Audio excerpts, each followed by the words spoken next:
let's circle back on some silliness I was talking about a week ago. Tomfoolery. Tomfoolery, as Grandma used to say before she got the switch. You know what a switch is. Who, boy?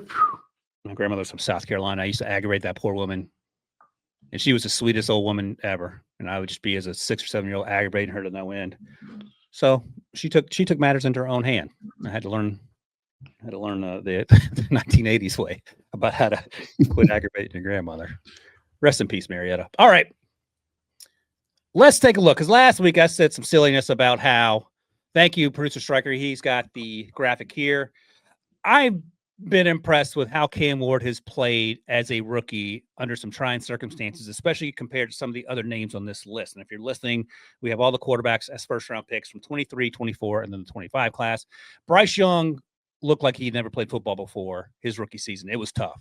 Anthony Richardson went 2-2 in his starts, I believe.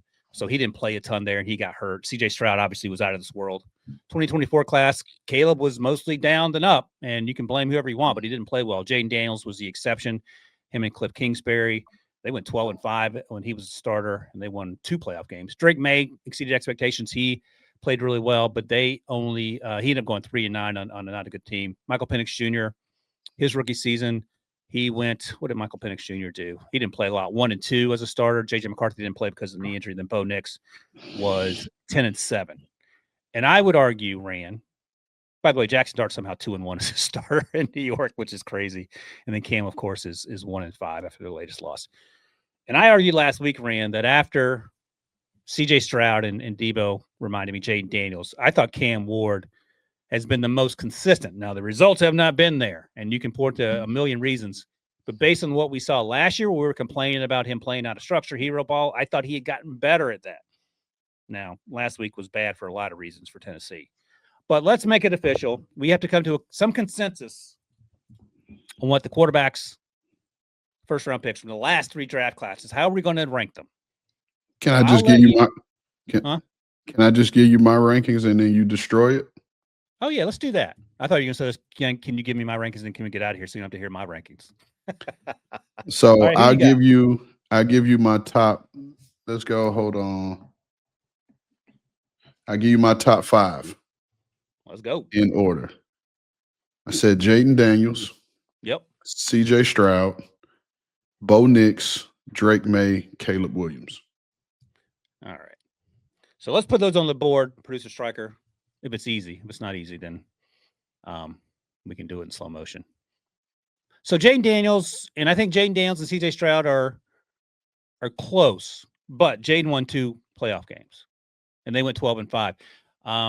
The previous year, the Washington Commanders were terrible, and the previous year, the Texans weren't very good either. They got C.J. and Will Anderson at the top of that draft, and then it was. Who was 3, Ran? I know 4 and 5 for Nix and Caleb.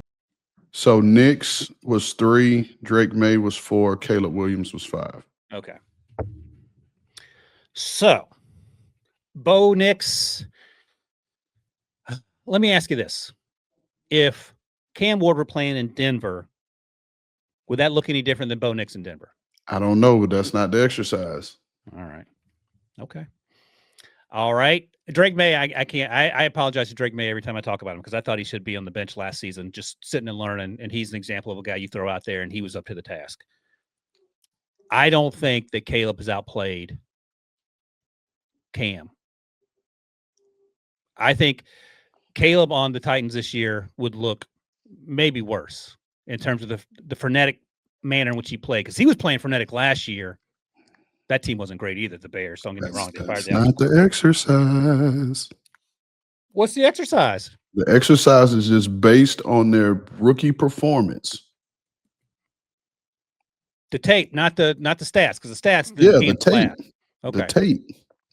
I think I will give you the first 4. I would put Cam at 5, and I'm sort of moonwalking back from what I said last week, where I said 3. Look, man, Bo Nix played really well, and you can point to whatever you want to, the system, whatever. He played well as a rookie, and we're only talking rookie seasons, so we're not talking how these other players in 23 and 24 are doing in years 2 and 3.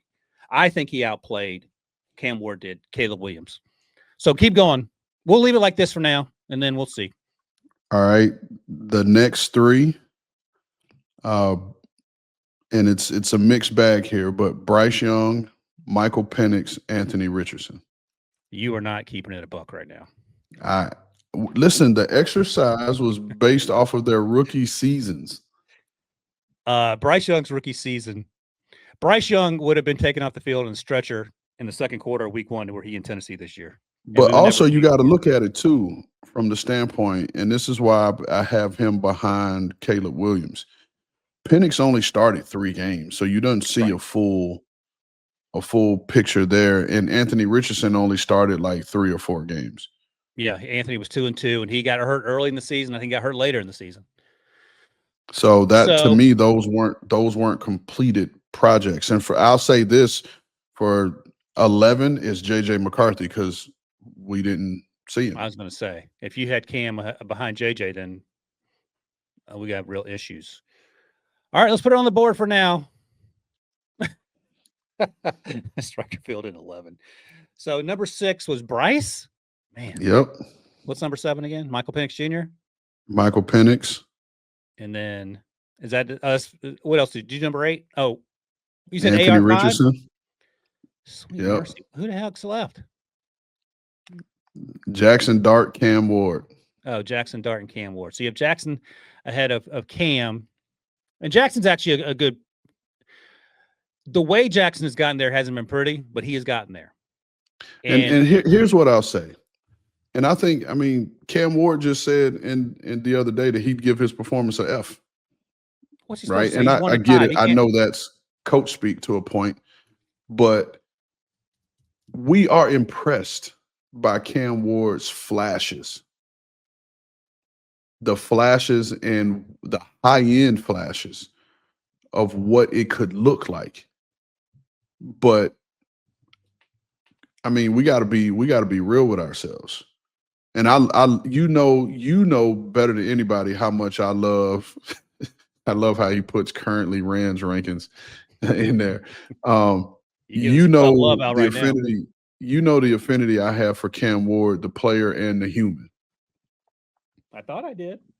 But I have to keep it a bean. I'm switch it up on you. I didn't say a buck. I'm keeping it a bean. I had to write that one down. And all right, let's work. Let me start here. Because now you can tear up the list however you want. That's just where I put it. Okay. Yeah, there we go. So if you're watching, this is currently Rand's. I'm gonna take a picture of this. Yeah, take a picture. Don't send it to Cam, but send it to I'll Jay. send it to him. He'll cuss me out probably, but then I'm gonna make sure I got your picture in there. Yeah. Boom.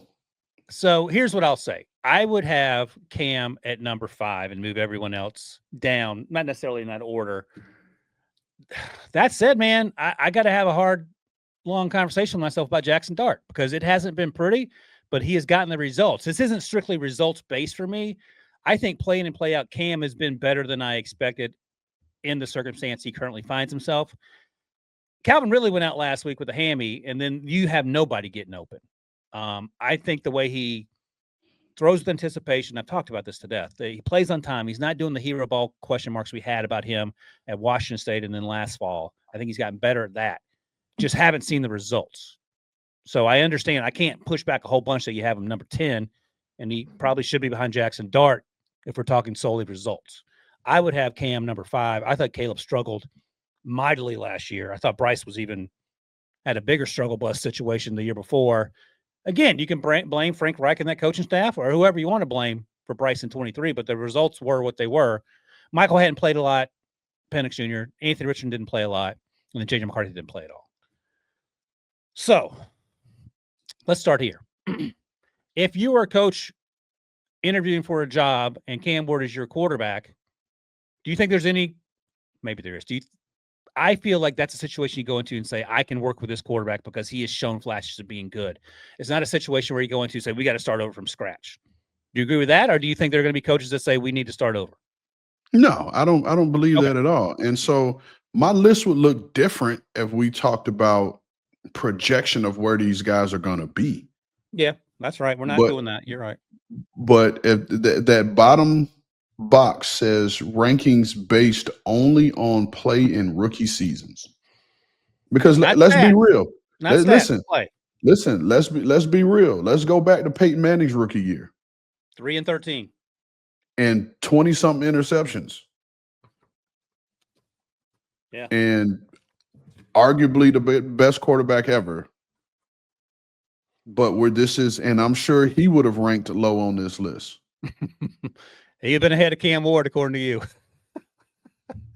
He had 3 wins. I mean, listen, drops I get, but it's one of those things where I can't give them credit for, oh man, they should have caught it, so that would be a completion. Like I listen, he processes at a high level, and again, we're talking about the high level flashes. We have seen some super high level flashes where it's like, man, if these guys, if they can get playmakers around him and they're able to protect him better, like they have them a really good quarterback, right? But again, these are all projections. What if none of these things changes? You just fired your head coach. Cam's already on his second play caller in his rookie season. Yeah, that's not great. Like what? I mean, what if next year looks the same with the same cast of people? Then it's going to be, oh man, we're going to keep kicking the can down the road of, oh man, like wait until they get somebody in there that can get open or that can catch the ball consistently. Like again, to me, my rankings would look different if the exercise was like, hey, how are these guys' careers going to end? Because to me, honestly, if Drake May would be up higher, Cam Ward would be up higher, Anthony Richardson would be significantly lower. Yeah. JJ Because would if still be a question mark. You say what? JJ would still be a question mark. Yeah, JJ would still be last. Anthony Richardson would be 10. Bryce Young will be, I think Bryce Young is actually trending up. I think he's finding his groove. So he would probably be a little bit lower, maybe 7 or 8. Yeah.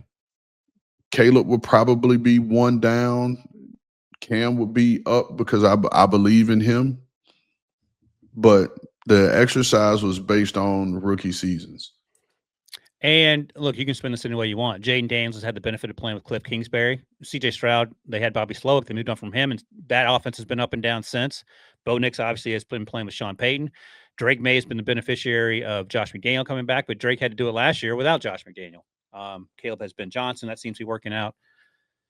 Michael Penix Jr. has Zach Robinson. They've been together both years there as well. And Jackson Dart. Find someone that loves you like Brian Dable loves Jackson Dart, and you will be in a good place. Hey, Striker. Yes. Striker, you there? Yes. This would be a very good social media vertical in terms of Ruben. Putting this list out and see where the fans rank it. Yeah, leave the part about currently Rand's rankings up there. You can leave it. No, we're going to. I'm not putting my name on this.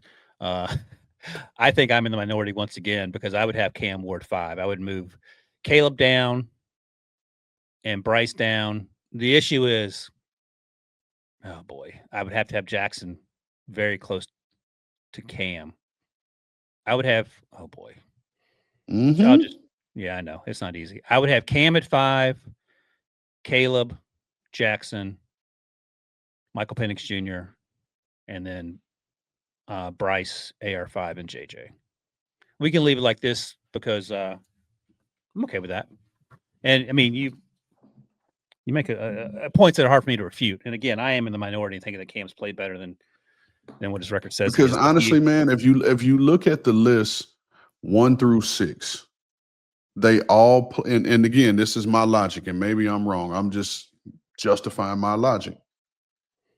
1 through 6 are all guys who played full or close to full rookie seasons. And played a lot of ball in college. Everybody else below that, we're not talking about college. I'm just saying in terms of the Bill Parcells theory. And then 7, 8, 9, 10, 11 did not play Like the two young guys haven't played full seasons. Right. And they've still played more than So JJ, who's in year 2. All right. Well, I'm glad we did it instead of me just willy-nilly throwing out names last week, and got our names on record now. So we'll see. We'll revisit this list when Cam balls out, and you have to apologize to me and him together. I'm looking forward to that. hey, Good work. in the words of Bill Parcells, since I've already quoted him once on the show, I reserve the right to change my mind. I thought you were going to say the other Bill Parcells-ism. You are what your record says you are. And That too. this list is the living embodiment of that.